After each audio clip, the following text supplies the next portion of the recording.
Assalamualaikum warahmatullahi wabarakatuh. Perkenalkan, nama saya Doni Winarto, nomor NPM 1821020152. Baiklah, saya akan mempresentasikan tentang tuntutan hak, isi, kompetensi, dan kumulasi atau penggabungan gugatan. Tuntutan hak, persoalan yang dihadapi seseorang yang diajukan ke pengadilan perdata dalam bentuk tuntutan hak.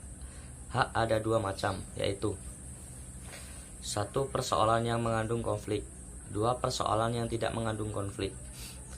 Tuntutan hak dalam pasal 142 ayat 1 RBK atau pasal 118 ayat 1 HIR disebut tuntutan atau gugatan perdata burgerlijk vordering, merupakan tindakan yang bertujuan memperoleh perlindungan hak yang diberikan oleh pengadilan untuk mencegah eigenrecht atau main hakim sendiri. Tuntutan hak harus mempunyai kepentingan yang cukup. Ada dua macam tuntutan hak, yaitu permohonan atau gugatan, yang bertitik tolak pada atau tidak adanya sengketa. Tuntutan hak yang mengandung sengketa disebut gugatan, di mana terdapat sekurang-kurangnya dua pihak, yaitu penggugat dan tergugat. Tuntutan hak yang tidak mengandung sengketa yang disebut permohonan, di mana hanya ada satu pihak saja, yaitu pemohon. Isi gugatan. Bentuk gugatan adalah surat, oleh karenanya harus memenuhi syarat sebagai surat, seperti tempat dan tanggal gugatan itu dibuat, kepada siapa atau kemana gugatan itu ditujukan. Isi gugatan ditutup dengan mencantumkan siapa yang membuat atau mengirim gugatan atau kuasanya dan ditandatangani. Ditinjau dari isi gugatan, pasal 8 RV menentukan bahwa gugatan memuat: 1. Identitas para pihak. 2. Posita. 3. Petitum. Identitas para pihak. Dalam perkara perdata biasanya terdiri dari dua pihak, yaitu pihak penggugat dan pihak tergugat. Para pihak dapat beracara secara langsung di depan pengadilan atau dapat mewakilinya kepada seseorang kuasa dengan kuasa khusus. Para pihak itu dibedakan atas pihak materi dan pihak formil. Pihak materi adalah pihak yang berkepentingan secara langsung, yaitu penggugat dan tergugat. Pihak formil yaitu pihak yang secara formil tampil dan beracara di depan pengadilan, yaitu penggugat, tergugat, dan kuasa hukum. Identitas para pihak tiada lain adalah jati diri atau ciri-ciri masing-masing pihak, baik penggugat maupun tergugat, terutama nama dan alamat, tempat tinggal, domisili, tempat kedudukan.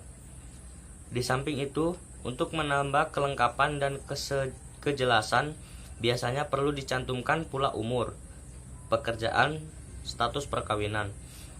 Untuk perkara-perkara tertentu, perlu pula dicantumkan agama, seperti dalam perkara perceraian. Posita. Posita atau fundamentum petendi adalah dalil-dalil dari penggugat yang menjadi dasar-dasar atau alasan gugatan penggugat. Posita ini memuat dua hal pokok dalam uraiannya, yaitu: 1. Dasar-dasar atau alasan-alasan yang menguraikan mengenai fakta-fakta atau peristiwa-peristiwa atau kejadian-kejadian yang mendeskripsikan duduknya masalah. 2. Dasar-dasar atau alasan-alasan yang menguraikan mengenai hukumnya, yaitu memuat hubungan hukum antara penggugat dengan tergugat, hubungan hukum penggugat dan atau tergugat dengan materi atau objek sengketa. Petitum. Petitum adalah apa yang dimohonkan atau dituntut supaya diputus demikian oleh pengadilan. Dalam putusan pengadilan, petitum ini mendapat jawaban dalam amar atau diktum putusan pengadilan. Petitum gugatan haruslah dirumuskan dengan jelas dan cermat, karena berimplikasi luas baik dalam proses persidangan maupun nanti setelah putusan dimohonkan eksekusi. Perumusan petitum harus mempunyai keterkaitan yang jelas dengan perumusan posita. Setiap tuntutan dalam petitum haruslah dapat dicarikan dasarnya dalam posita. Dengan kata lain, tidak ada bagian dari tuntutan dalam petitum yang tidak ada uraiannya dalam posita. Kompetensi. Dalam hukum acara dikenal dua macam kompetensi atau kewenangan, yaitu 1. Kompetensi atau kewenangan absolut. 2. Kompetensi atau kewenangan relatif. Kompetensi absolut. Kompetensi absolut adalah kewenangan badan peradilan dalam memeriksa jenis perkara tertentu yang secara absolut mutlak tidak dapat diperiksa oleh badan peradilan lain, baik dalam lingkungan peradilan yang sama, pengadilan negeri dengan pengadilan tinggi yang sama-sama dalam lingkungan peradilan umum, maupun dalam lingkungan peradilan yang berbeda. Pengadilan negeri yang berada dalam lingkungan peradilan umum dengan pengadilan agama yang berada dalam lingkungan peradilan agama. Jadi dengan demikian, kompetensi absolut ini adalah untuk menjawab pertanyaan, pengadilan macam apa dalam pengertian lingkungan peradilannya dan jenjangnya yang berwenang untuk menerima, memeriksa, dan memutus perkara tertentu tersebut. Kompetensi relatif. Kompetensi relatif sering pula disebut dengan kewenangan nisbi, yang menyangkut pembagian kewenangan mengadili antar pengadilan sejenis berdasarkan yurisdiksi wilayahnya. Artinya, bahwa suatu pengadilan hanya berwenang mengadili perkara yang subjeknya atau objeknya berada pada wilayah pengadilan yang bersangkutan. Misalnya, antar pengadilan negeri Denpasar dengan pengadilan negeri Gianyar. Jadi kompetensi relatif dalam hukum acara perdata adalah untuk menjawab ke pengadilan negeri mana gugatan harus diajukan. Kumulasi atau penggabungan gugatan. Dalam perkara perdata sekurang-kurangnya ada dua pihak, yaitu penggugat dan tergugat. Masing-masing pihak dapat terdiri dari satu orang atau lebih dari satu orang. Demikianlah pula tuntutannya. Dapat terjadi hanya satu tuntutan, dan dapat pula terjadi ada beberapa tuntutan dalam satu gugatan. Apabila pihak terdiri lebih dari satu orang atau tuntutannya lebih dari satu, maka disebut telah terjadi kumulasi atau penggabungan gugatan. Kumulasi ini ada dua jenis, yaitu kumulasi subjektif dan kumulasi objektif.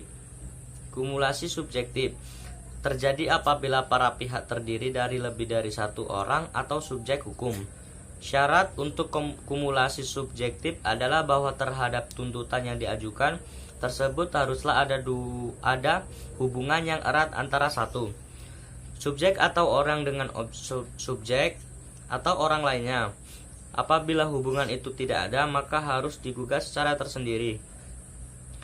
Kumulasi objektif adalah penggabungan beberapa tuntutan dalam satu perkara sekaligus. Kumulasi objektif pada umumnya tidak disyaratkan bahwa tuntutan-tuntutan itu harus berhubungan erat satu sama lain. Akan tetapi, dalam tiga hal kumulasi objektif itu tidak dibolehkan. 1. Kalau untuk suatu tuntutan atau gugatan tertentu diperlukan suatu acara khusus, sedangkan tuntutan yang lain harus diperiksa menurut acara biasa, maka kedua tuntutan itu tidak boleh digabung dalam satu gugatan.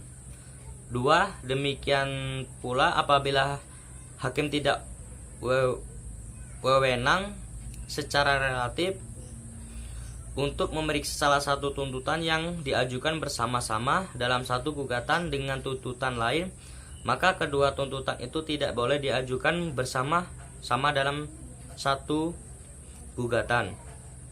3. Tuntutan tenang. Tuntutan tentang bezit tidak boleh diajukan bersama-sama dengan tuntutan tentang gedom dalam satu gugatan. Sekian presentasi dari saya. Wassalamualaikum warahmatullahi wabarakatuh.